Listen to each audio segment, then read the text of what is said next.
अस्सलाम वालेकुम। First year biology federal board और चैप्टर नंबर 1 हम सेल स्ट्रक्चर और फंक्शन के अंदर इस वीडियो लेक्चर के अंदर जो हम बात करने जा रहे हैं वो प्लास्टर्स की है। तो सबसे पहले जैसे हम आउटलाइन को कवर करते हैं तो आउटलाइन को देखते हैं। हम इस प्लास्टर्ड के टॉपिक के अंदर प्लास्टर्स को डिफ़ाइन करेंगे, अक्रेंस इनकी देखेंगे, फिर टाइप्स की बात होगी। 4 मेन टाइप्स हम डिस्कस करेंगे जिसमें प्रोप्लास्टर्स हैं, ल्यूकोप्लास्ट, क्रोमोप्लास्ट और क्लोरोप्लास्ट। इन चारों टाइप्स में 3 तो जनरल हेडिंग होंगी, लोकेशन, कलर और फंक्शन सब का डिस्कस करेंगे। फिर ल्यूकोप्लास्ट के अंदर फिर हम टाइप्स को भी डिफाइन करेंगे और क्लोरोप्लास्ट में इसके साथ साथ हम उन क्लोरोप्लास्ट का डिटेल स्ट्रक्चर भी कवर करेंगे। तो स्टार्ट लेते हैं हम डेफिनेशन से।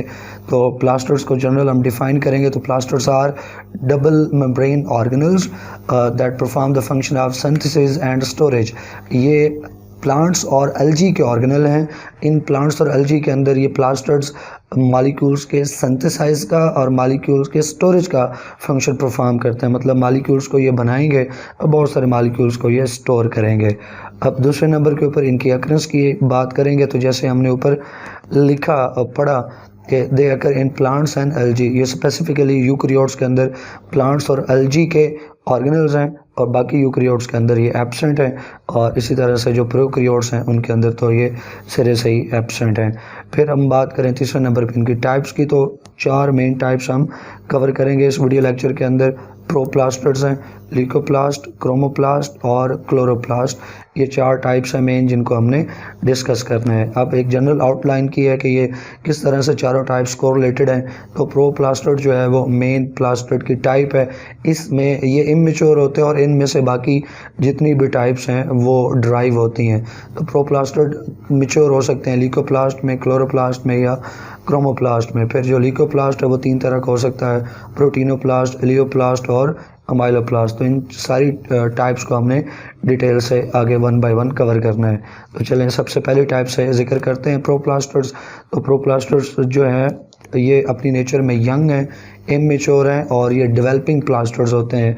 जब तक प्लास्टर्ड प्रोप्लास्टर्ड है तो वो उसके अंदर ये एबिलिटी है कि वो किसी भी दूसरे टाइप ऑफ प्लास्टर्ड के अंदर मेच्योर हो सके। तो ये प्रोप्लास्टर्ड आगे हम बात करेंगे लोकेशन के अंदर, ये सिर्फ डिवाइडिंग पार्ट्स के अंदर ही मौजूद होते हैं।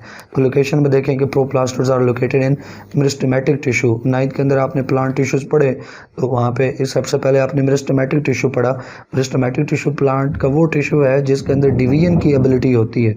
जो डिवाइडिंग टिश्यू है प्लांट का वो मेरिस्टेमेटिक टिश्यू होता है। दूसरी टाइप में फिर परमानेंट टिश्यूज़ आते हैं। तो जो मेरिस्टेमेटिक टिश्यू है इनके अंदर जो है प्रोप्लास्टर्स जो हैं वो पाए जाते हैं। मेरिस्टेमेटिक टिश्यू के सेल्स में प्रोप्लास्टर्स मौजूद हैं। मेरिस्टेमेटिक टिश्यू डिवाइड होता रहेगा, नए सेल्स बनते रहेंगे और हर नए सेल्स के अंदर जो है वो प्रोप्लास्टर्स भी जाते रहेंगे।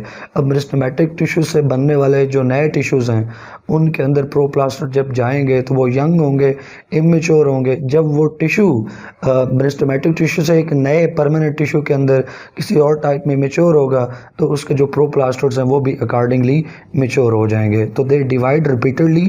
किसकी बात हो रही है रिपीटेडली की? ये जो प्रोप्लास्टर्स हैं इनकी बात हो रही है कि प्रोप्लास्टर्स डिवाइड रिपीटेडली, बार बार डिवाइड होते हैं, distributed in different types of cells. बार बार के डिवीजन से मुख्तलिफ तरह के सेल्स में चले जाते हैं। जैसे मैंने आपको बताया कि प्लांट के तमाम टिश्यूज़ मेरिस्टेमेटिक टिश्यू से डिवाइड होते हैं, बनते हैं। तो मेरिस्टेमेटिक टिश्यू डिवाइड होकर बहुत सारे सेल्स बनाता है। वो सेल्स जो हैं फिर एक स्पेसिफिक टाइप ऑफ सेल्स के अंदर मैच्योर होते जाते हैं। तो मेरिस्टेमेटिक टिश्यूज़ के अंदर सेल्स हैं, उन सेल्स के अंदर प्रोप्लास्टर्स मौजूद हैं।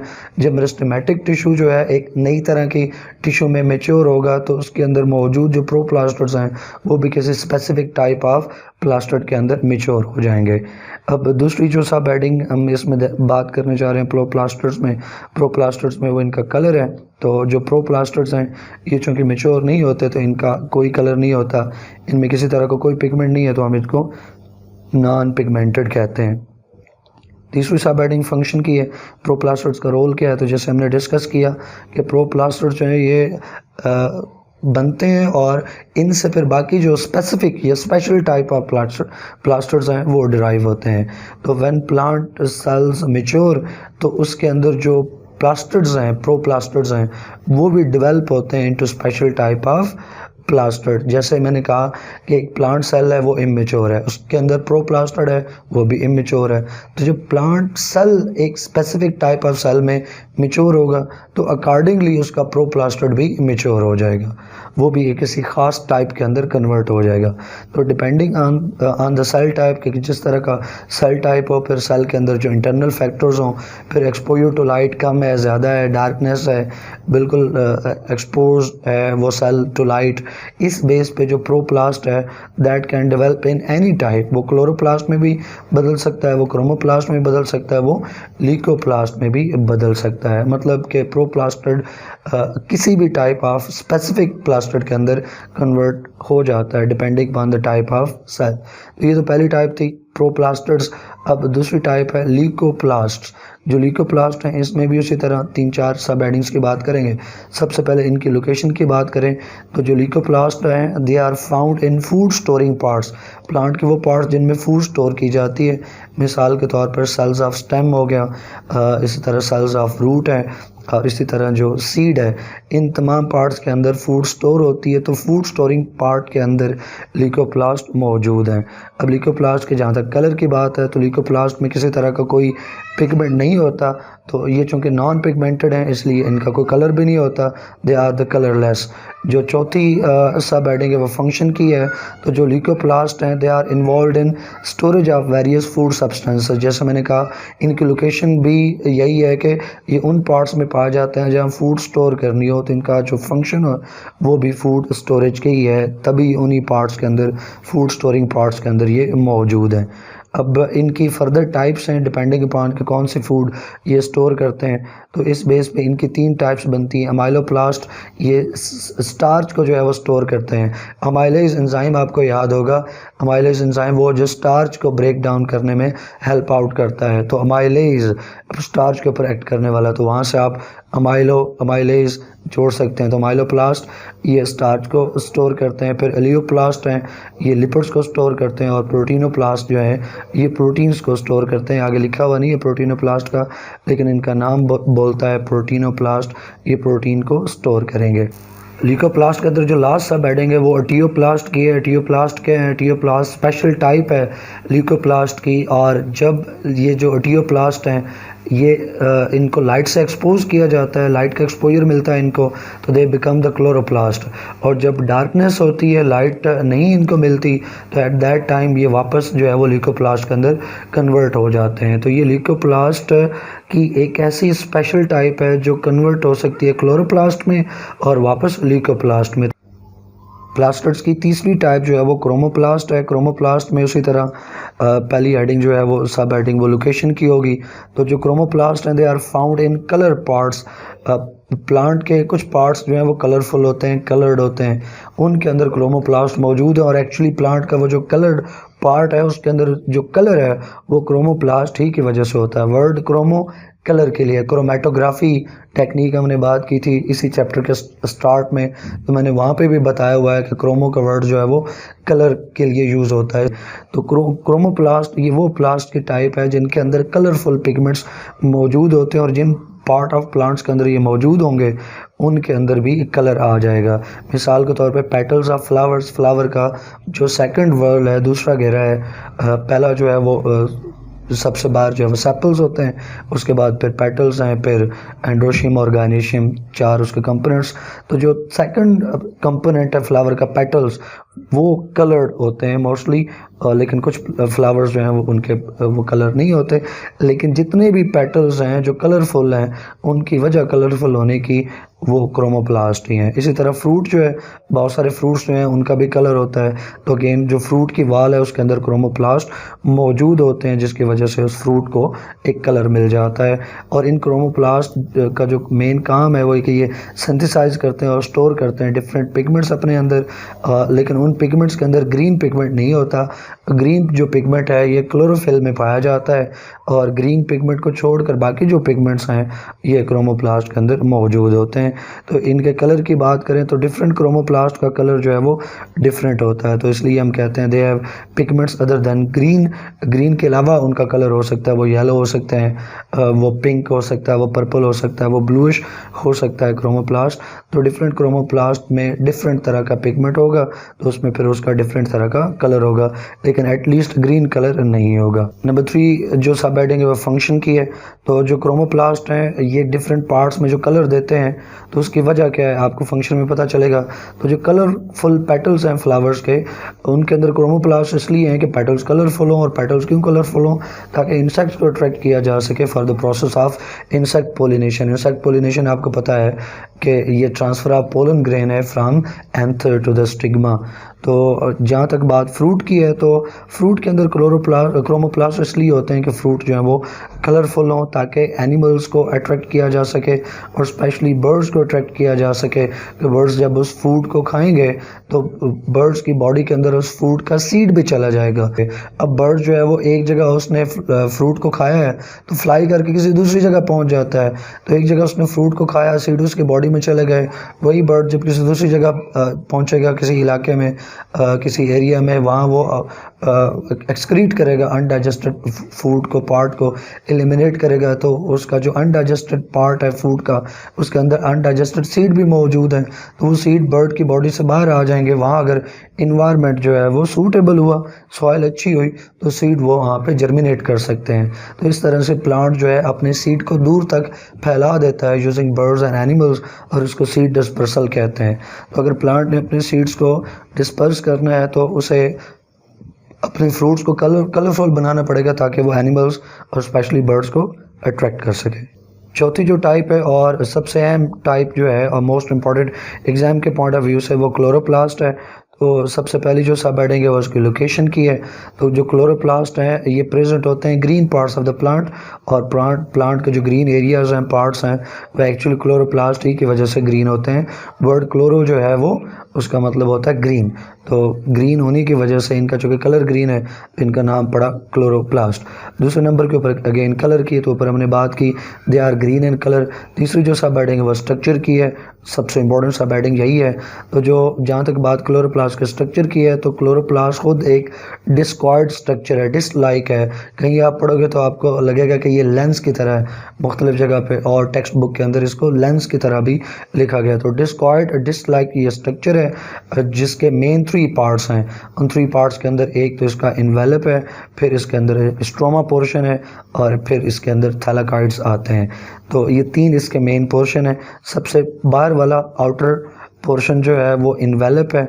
तो जो क्लोरोप्लास्ट है इसका इन्वेलप 2 मेम्ब्रेन से बना हुआ है। क्लोरोप्लास्ट डबल मेम्ब्रेन ऑर्गेनल है, बाकी प्लास्टिड्स की तरह तो कंसिस्ट ऑफ 2 मेम्ब्रेन्स, और 2 मेम्ब्रेन्स में एक बाहर की तरफ है आउटर, एक अंदर की तरफ है इनर। आउटर मेम्ब्रेन जो है वो क्लोरोप्लास्ट की स्मूथ है जस्ट लाइक माइटोकॉन्ड्रिया, और जिसकी जो इसकी जो आउटर मेम्ब्रेन है उसके अंदर पोरस मौजूद हैं बिल्कुल वैसे ही जैसे माइटोकॉन्ड्रिया की आउटर मेम्ब्रेन के अंदर पोरस मौजूद थे। और ड्यू टू द पोरस, इन पोरस की वजह से, पोर्स की वजह से जो क्लोरोप्लास्ट की आउटर मेम्ब्रेन है वो फ्रीली परमिएबल है to the small molecules. Large molecules तो जारी बात है पोर छोटा है तो उसमें से नहीं पास कर सकते हैं, लेकिन जो स्मॉल मॉलिक्यूल्स हैं वो फ्रीली क्रॉस कर जाएंगे, आसानी से क्रॉस कर जाएंगे, इसलिए हम कहते हैं कि फ्रीली परमिएबल, यानी कोई रुकावट नहीं है स्मॉल मॉलिक्यूल्स के लिए। फिर जहाँ तक बात इनर मेम्ब्रेन की है तो इनर मेम्ब्रेन इसकी सेमी परमिएबल है। वो ऐसा नहीं है कि जिसका दिल किया चला गया प्लास्टिड के अंदर क्लोरोप्लास्ट में और जिस मॉलिक्यूल का दिल किया बाहर आ गया, नहीं, वो सिलेक्ट करती है मेम्ब्रेन, कुछ को जाने देती है और बाकी को फिर सिलेक्टिवली जिसकी ज़रूरत होगी उसको आने देगी और बाकी सब्सटेंसेस को रोक लेगी। तो इनर मेम्ब्रेन जो है वो सेमी परमिएबल है, आउटर मेम्ब्रेन जो है वो फ्रीली परमिएबल है। फिर इनर और आउटर मेम्ब्रेन जो है उन दोनों के दरमियान में स्पेस मौजूद है, और इस स्पेस का जो एरिया बनता है वो तकरीबन 25 to 75 एंगस्ट्रॉम है। एंगस्ट्रॉम जो है ये यूनिट है एक लेंथ का बहुत छोटा यूनिट है, जैसे एक नैनोमीटर है 10⁻⁻⁹ होता है, एंगस्ट्रॉम जो है ये 10⁻⁻10 होता है। अब ये जो आउटर कवरिंग है जिसको हमने इन्वेलप कहा, उसके बाद दूसरा जो मेन पार्ट है वो स्ट्रोमा है। तो ये दूसरा पार्ट है क्लोरोप्लास्ट का। स्ट्रोमा ग्राउंड मैस है, मतलब ये मैट्रिक्स है क्लोरोप्लास्ट का। जो कंपोनेंट्स हैं, जो सब्सटेंसेस हैं, जो केमिकल सब्सटेंसेस हैं क्लोरोप्लास्ट के, वो यहीं स्ट्रोमा के अंदर मेनली मौजूद होते हैं। तो ये जो मैट्रिक्स है क्लोरोप्लास्ट का, इसको स्ट्रोमा बोला जाता है। ये कलरलेस है, एक्वस है और ज़्यादातर इसके अंदर प्रोटीन कंटेंट होता है, तो ये प्रोटीनियस सब्सटेंस हम इसको फिर कह सकते हैं। इसके अलावा इसके अंदर और क्या क्या हो सकता है, it contains single circular DNA, बिल्कुल वैसे जैसे माइटोकॉन्ड्रिया के अंदर सिंगल सर्कुलर डीएनए है, यहाँ पे भी है। इसमें all type of RNA molecules भी हैं। इसका अपने राइबोसोम्स भी हैं जो जिनका जो सेडिमेंटेशन रेट है वो 70 S है, 70 स्वेटबर्ग यूनिट्स। तो अब ये प्रोकैरियोट्स की तरह मैच करते हैं, क्योंकि प्रोकैरियोट्स का राइबोसोम भी 70 S होता है और क्लोरोप्लास्ट का भी 70 S होता है। इसके अलावा और बहुत सारे एंजाइम्स जो हैं वो भी स्ट्रोमा के अंदर मौजूद होते हैं। तो ये तो था दूसरा पार्ट। जहाँ तक बात है तीसरे पार्ट की क्लोरोप्लास्ट का, वो थैलाकॉइड्स हैं। ये क्या चीज़ है, तो it is system of double membrane lamella. Lamellae जो है ये लेयर्स को बोला जाता है। तो जो क्लोरोप्लास्ट है इसके अंदर एक बड़ी लेयर सबसे पहले ओरिजिनेट होती है जिसको लैमिली बोलते हैं। वो लैमिली जो है वो फिर और लेयर्स बनाती जाती है। वो लेयर्स फिर अगर राउंड होकर डिस्क लाइक स्ट्रक्चर बनाती हैं। जब इसकी असेंबली हो रही होती है, क्लोरोप्लास्ट डेवलप हो रहा होता है, एक जनरल जो प्रोप्लास्टड है उससे जब स्पेशलिस्ट, एक ख़ास स्पेशलाइज्ड क्लोरोप्लास्ट बन रहा होता है, तो एट दैट टाइम एक सिंगल लेयर बड़ी से बनती है जिसको लैमेला कहते हैं, और वो फिर और मेम्ब्रेन्स के अंदर कन्वर्ट होती जाती है और फिर वो मेम्ब्रेन्स राउंड होती है और डिस्क लाइक स्ट्रक्चर बना देती हैं। तो it is a system of double membrane lamella. Stroma के अंदर ये मौजूद हैं थैलाकॉइड्स। और ये जो लैमिला हैं दे फॉर्म्स फ्लैटेंड सैक्स। ये चिपटे जो हैं सैक थैले से स्ट्रक्चर्स बनाती हैं और उन्हीं चिपटे थैले जो सैक लाइक स्ट्रक्चर्स उनको थैलाकॉइड्स कहते हैं। आप इनको कॉइन जिस तरह एक सिक्का होता है उस तरह से समझ लें। सिक्का थोड़ा सा थिन होता है, ये थोड़े से थिक इनको समझ लें, लेकिन ये फ्लैट होते हैं और राउंड होते हैं और सैक लाइक स्ट्रक्चर्स हैं थैलाकॉइड्स। अगर डायग्राम के अंदर मैं अगर आप इसको दिखा दूं तो ये देखें, ये क्लोरोप्लास्ट का डायग्राम मौजूद है। यहाँ पे इसकी outer membrane, inner membrane cover कर चुके, फिर ये स्ट्रोमा इसकी बात कर चुके, अब थैलाकॉइड की बात कर रहे हैं। तो ये जो एक थैलाकॉइड का ढेर है पूरा, जिसको अब मैं सर्कल कर रहा हूँ, तो इस थैलाकॉइड के ढेर के अंदर ये जो एक डिस्क लाइक राउंड सा पार्ट है, ये डिस्क लाइक जैसे मैं इधर ड्रॉ कर रहा हूँ, disc like round sac like जो स्ट्रक्चर है, एक सिंगल, ये एक थैलाकॉइड है, ये एक सिंगल थैलाकॉइड है। इसके ऊपर एक और थैलाकॉइड जो है, थैलाकॉइड आफ्टर थैलाकॉइड एक दूसरे के ऊपर अरेंज करते जाएं तो थैलाकॉइड्स का एक ढेर सा बन जाएगा। तो उस ढेर को, उस स्टैक ऑफ द थैलाकॉइड्स को हम फिर ग्रैनम बोलते हैं। एक से ज़्यादा हो तो फिर उनको ग्रैना बोला जाता है। तो ये जो ढेर है that is the known as granum, the stack of thylakoid. और एक जो सिंगुलर डिस्क लाइक स्ट्रक्चर है दैट इज़ द थैलाकॉइड। तो ये जिसकी हम बात कर रहे हैं थैलाकॉइड की, कि ये बनते हैं एक लैमिला से, एक लेयर से, जो कि मेम्ब्रेन होती है, डबल मेम्ब्रेन लेयर होती है, the system of double membrane lamella. उसी से ये ड्राइव होते हैं फ्लैटेंड सैक्स, और बाद में ये थैलाकॉइड्स, और थैलाकॉइड से फिर ग्रैना जो है वो फॉर्म हो जाते हैं। तो there are two types of thylakoids, एक का साइज़ कम है स्मॉलर और दूसरा का साइज़ बड़ा है, उन्हें लार्जर कहा जाता है। जो स्मॉलर थैलाकॉइड्स हैं, स्मॉलर थैलाकॉइड्स जो हैं ये डिस्क लाइक होते हैं, और इन थैलाकॉइड्स के जुड़ने से फिर जो है वो ग्रैना फॉर्म होते हैं। तो इसलिए आप इन्हें ग्रैना लैमिली भी बोल सकते हैं। ये जो ग्रैना लैमिली यानी स्मॉल थैलाकॉइड्स हैं, ये एक दूसरे के ऊपर पाइल अप होते हैं। पाइल ओवर होने से एक जो ढेर सा बनता है stack, that stack is known as granum, और एक से ज़्यादा हो तो इनको ग्रैना बोला जाता है। Each granum consist of 25 to 50 smaller thylakoids. वो जो एक ढेर है जिसको हम ग्रैनम बोल रहे हैं, वो तकरीबन 25 से 50 स्मॉलर थैलाकॉइड से मिलकर बना होता है। और एक क्लोरोप्लास्ट के अंदर तकरीबन 40 to 60 ग्रैना जो है मौजूद होते हैं। जो मेम्ब्रेन्स हैं स्मॉलर थैलाकॉइड्स की, ग्रैना थैलाकॉइड्स की, ग्रैना लैमिली की, इनके अंदर क्लोरोफिल पिगमेंट जो ग्रीन पिगमेंट है वो मौजूद होता है, और इनका काम है कि ये यहाँ पे इस फोटोसिंथेसिस का जो लाइट रिएक्शन है, जिसको फर्स्ट फेज़ हम कहते हैं। फोटोसिंथेसिस के दो फेजेस, लाइट रिएक्शंस और डार्क डार्क रिएक्शन, तो लाइट रिएक्शन जो हैं फोटोसिंथेसिस के वो यहीं इन्हीं थैलाकॉइड्स मेम्ब्रेन के अंदर हो रहे होते हैं, क्योंकि क्लोरोफिल इन्हीं थैलाकॉइड मेम्ब्रेन के अंदर मौजूद है। दूसरी जो टाइप है थैलाकॉइड्स की वो लार्जर थैलाकॉइड्स हैं। लार्जर थैलाकॉइड्स जो हैं इनको स्ट्रोमा लैमेली भी बोलते हैं, क्योंकि इनका कोई ख़ास स्ट्रोमा की तरह कलर नहीं होता। फिर दे कनेक्ट ग्रेना, एक ग्रेना को दूसरे ग्रेना के साथ जो जोड़ते हैं, इसलिए इन्हें हम इनर ग्रेना भी बोल सकते हैं। और इनकी जो मेम्ब्रेन्स हैं लार्जर थैलाकॉइड्स की, जैसे ऊपर मैंने कहा, इनका कोई कलर नहीं होता, इनमें किसी तरह का पिगमेंट नहीं है, तो इनका कोई कलर भी नहीं है। डायग्राम से मैं अगर आपको दिखा दूँ तो एक यहाँ पे मैं लाइन लगा दूँ इसको खींच के, ये जो लाइन मैंने खींची है दैट लाइन इज़ पॉइंटिंग, एक और लाइन खींच लें, ये जो लाइन है मैंने खींची है दो, that are pointing towards the inter grana, दो ग्रेना को लिंक किया जा रहा है। यहाँ पे भी आपको नज़र आ रहा है, यहाँ पे भी आपको नज़र आ रहा है, यहाँ पे भी लिंक मौजूद है। तो दो ग्रेना जो आपस में लिंक्ड हैं, उनके दरमियान में जो थैलाकॉइड का पोर्शन है वो थोड़ा बड़ा है, और उसको फिर हम लार्जर थैलाकॉइड कहते हैं, या उसको जो नाम दिया जाता है वो स्ट्रोमा लैमेलिया का नाम दिया जाता है। अब ये तो था लार्जर। फिर इस तरह डायग्राम में ऑलरेडी बात कर चुका हूँ, आउटर मेम्ब्रेन है, फिर उसकी इनर मेम्ब्रेन है, फिर दो मेम्ब्रेन्स के दरमियान में स्पेस मौजूद है, फिर जो ढेर है थैलाकॉइड्स का that is known as granum, और वो जो एक ढेर के अंदर एक कॉइन की तरह सा डिस्क लाइक पोर्शन है जिसको मैं टिक कर रहा हूँ, ठीक है, ये टिक करने वाला पार्ट जो है यहाँ पे उसको देख लें, दैट इज़ थैलाकॉइड। और फिर जो अंदर मैट्रिक्स मौजूद है वो एक्वस फ्लूइड है, उसको स्ट्रोमा कहते हैं। इसमें बहुत सारे केमिकल सब्सटेंसेस मौजूद होते हैं। और जो एक हमने कहा कि थैलाकॉइड जो है ये अंदर से सैक की तरह है, थैले की तरह है, तो अंदर स्पेस होगी, तो थैलाकॉइड के अंदर जो स्पेस है उसको थैलाकॉइड ल्यूमन बोला जाता है, क्योंकि हमने इसे डिस्क लाइक कहा है, हमने इसे सैक लाइक कहा है, तो सैक थैला, तो अंदर से उसके स्पेस होनी चाहिए। तो थैलाकॉइड जो कि डिस्क लाइक हैं, सैक लाइक हैं, इनके अंदर की जो स्पेस है उसे थैलाकॉइड ल्यूमन कहते हैं। अब क्लोरोप्लास्ट के फंक्शन की हम बात करें तो जैसे ऊपर कहा कि क्लोरोप्लास्ट के अंदर क्लोरोफिल पिगमेंट मौजूद है, तो इसलिए इसके अंदर फोटोसिंथेसिस का प्रोसेस होगा। अब जो लाइट रिएक्शन है तो वो मेम्ब्रेन्स जो ग्रेना की मेम्ब्रेन्स हैं या जो थैलाकॉइड्स की मेम्ब्रेन है उनके अंदर क्लोरोफिल मौजूद है, तो वहाँ लाइट रिएक्शंस होंगे। और जो डार्क रिएक्शन है फोटोसिंथेसिस का वो स्ट्रोमा के अंदर होता है। तो ये 9th की अंदर भी आप चैप्टर 7 बायोएनर्जेटिक्स के अंदर सीख चुके हो। तो ये तो था जनरल लेक्चर इसके ऊपर, प्लास्टर्स के ऊपर, जो इख्तिताम पज़ीर हुआ। आई होप कि ये सारी चीज़ें जो आउटलाइन के अंदर मौजूद हैं, इनकी डेफिनेशन अगर इन टाइप्स वगैरह वो आपको क्लियर हो होंगी। किसी तरह की भी कोई कन्फ्यूजन हो, कोई क्वेश्चन हो, तो आप कमेंट सेक्शन के अंदर पूछ सकते हैं। वीडियो को लाइक करें और अपने फ्रेंड्स और फेलो के साथ शेयर करें। इंशाल्लाह नेक्स्ट वीडियो के अंदर नेक्स्ट टॉपिक को कवर करेंगे। तब तक के लिए अल्लाह हाफिज़।